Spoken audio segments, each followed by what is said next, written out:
મારી ચેનલમાં તમારું સ્વાગત છે।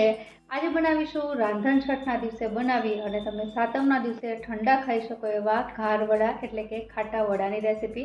તો ચલો પરફેક્ટ રીત અને માપ સાથે રેસીપી શરૂ કરીએ। અને રેસીપી પસંદ આવે તો વિડીયોને લાઇક અને ચેનલને સબસ્ક્રાઈબ કરવાનું ના ભૂલતા। તો ખાટા વડા એટલે કે ઘાર વડા બનાવવા માટે દાળ ચોખાનું માપ જોઈ લઈએ। તો 1 વાટકી જેટલા ખીચડિયા ચોખા અને એ જ વાટકીના માપથી અડધી વાટકી ચણાની દાળ ને અડધી વાટકી અડદની દાળ। તો આ છે દાળ ચોખાનું માપ છે। હવે સૌપ્રથમ આપણે આને ડ્રાય રોસ્ટ કરવાના છે, જેનાથી એમાં જે થોડો ઘણો ભેજ હોય એ જતો રહે। અને ત્યારબાદ લગભગ 4 થી 5 મિનિટ જેવું મીડિયમ ગેસની ફ્લેમ પર આપણે ડ્રાય રોસ્ટ કરી લેશું। અહીં ખીચડિયા ચોખા એટલે કે જે નાની વેરાયટીના ચોખા આવે છે એ જ વાપરવાના। બાસમતી સિવાયના તમે કોઈ પણ નાની વેરાયટીના ચોખાનો ઉપયોગ કરી શકો। તો અહીં ડ્રાય રોસ્ટ થઈને તૈયાર છે। હવે આપણે એને નીચે લઈ લેશું અને ત્યારબાદ એને થોડું ઠંડુ કરી લેવાનું છે। લગભગ 10 થી 15 મિનિટ જેવો સમય થશે, ઠંડુ થશે ત્યારબાદ આપણે મિક્સર જારમાં એડ કરી અને કરકરું એવું દળી લેશું। તો હંમેશા જે ખાટા વડા એટલે કે ઘાર વડાનો જે તૈયાર માર્કેટમાં લોટ મળે છે એ કરકરો જ હોય છે। તો જો તમને એ માર્કેટમાં ન મળે તો તમે આ રીતે ઘરે લોટ બનાવી અને એરટાઇટ ડબ્બામાં એને સ્ટોર કરી શકો છો। તો આપણો આ ઘાર વડા માટેનો લોટ તૈયાર છે। તમે જોઈ શકો છો કે એકદમ કરકરો મેં દળ્યો છે। આ રીતે હું 2 બેચમાં લોટ છે તૈયાર કરી લઈશ અને ત્યારબાદ એક મોટા વાસણમાં આ લોટને લઈ લેવાનો છે। હવે ઘાર વડા બનાવવા માટે સૌપ્રથમ આ લોટમાં આથો લઈ આવવાનો હોય છે। તો અહીં આપણે છાશ છે જે ખાટી છે એ એડ કરીશું। હંમેશા અહીં ખાટું દહીં અથવા તો ખાટી છાશનો જ ઉપયોગ કરવાનો।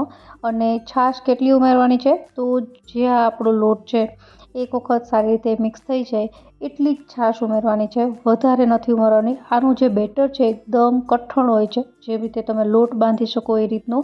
જે આપણે ઢોકળા પલાળીએ ત્યારે થોડું આપણે આના કરતાં ઢીલું બેટર રાખતા હોય છે, પણ આ બેટર એકદમ કઠણ રાખવાનું છે। તો અહીં તમે જોઈ શકો છો કે આ રીતે મેં છાશ ઉમેરી અને લોટને સારી રીતે મિક્સ કરી લીધો છે। હવે આથો લઈ આવવા માટે આ લોટને આપણે 6 થી 7 કલાક માટે ગરમ જગ્યાએ રાખવાનો છે।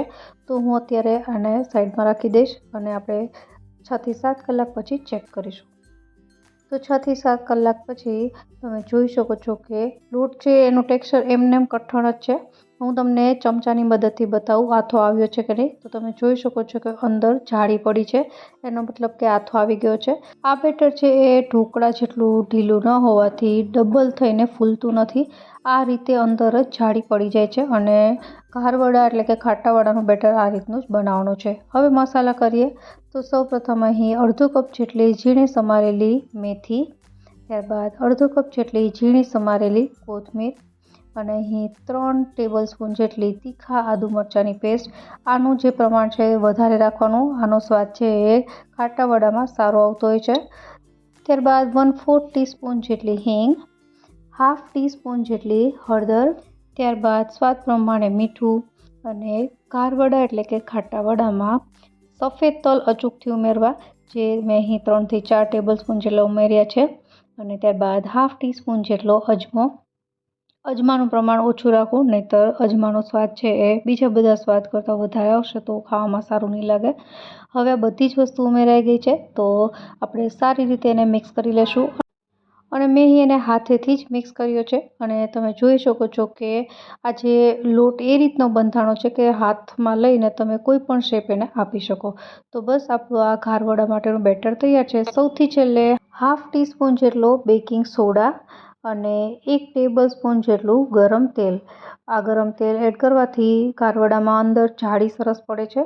હવે સારી રીતે મિક્સ કરી લેશું અને ત્યારબાદ અહીં એને મીડિયમ સાઇઝના લુઆ જેવો લઈ અને ત્યારબાદ ફ્લેટ છે આંગળીની મદદથી કરી લેવાનું છે। તો આ રીતે ઘાર વડાનો શેપ આપવાનો છે।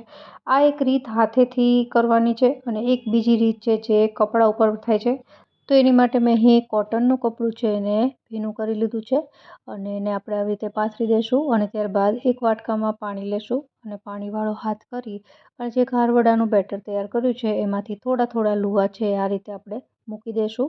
અને આ રીતે એક બેચમાં હું 6 વડા તૈયાર કરવાની છું। તો મેં અહીં 6 નાના નાના લુઆ રાખી દીધા છે અને ત્યારબાદ આંગળીની મદદથી આ રીતે હું એને ફ્લેટ કરી લઈશ। તો એક આ પણ રીત છે। તો તમે જે તમને ફાવે એ રીતથી તમે ઘાર વડા તૈયાર કરી શકો છો। હવે પહેલી બેચ મેં બનાવી લીધી છે, તો હવે આ ખારવડાને તળી લઈએ. તો એની માટે મેં અહીં મીડિયમ ગેસની ફ્લેમ પર તેલ ગરમ કરવા માટે રાખી દીધું હતું અને ત્યારબાદ તેલ જો મીડિયમ ગેસની ફ્લેમ પર ગરમ થઈ છે એટલે આપણે ખારવડાને ધીરે ધીરે આ રીતે તેલમાં એડ કરી દઈશું. જ્યારે તમે ખારવડા એડ કરો ત્યારે પણ ગેસની ફ્લેમ મીડિયમ જ રાખવાની છે અને તળવાના પણ એને મીડિયમ ગેસની ફ્લેમ પર જ છે.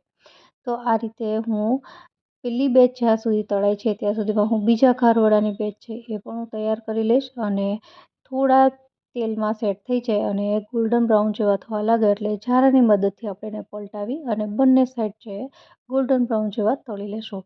તો આપણી આ પહેલી બેચ તૈયાર છે અને આ જ રીતે આપણે બીજી બધી જ બેચ તૈયાર કરી લેશું.